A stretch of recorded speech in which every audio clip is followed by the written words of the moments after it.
তার মাঝে লুকিয়ে থাকে মানুষের মন, স্বপ্ন আর অনন্ত সম্ভাবনার বিষয়। কবি রামচন্দ্র পাল সেই বিস্ময়কেই ধরা দিয়েছেন তার ম্যাজিশিয়ান কবিতায়, যেখানে জাদুকাঠির ছোঁয়ায় নয়, মানুষের বিশ্বাস, ভালোবাসা আর সৃজনশীল শক্তিতে জন্ম নেয় অন্য রকম জাদু।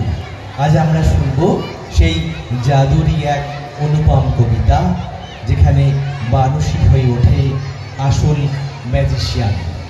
গিলি গিলি গিলি গিলি গিলি গিলি ফু, গিলি গিলি গিলি গিলি পিলি পিলি ফু। কবি রামচন্দ্র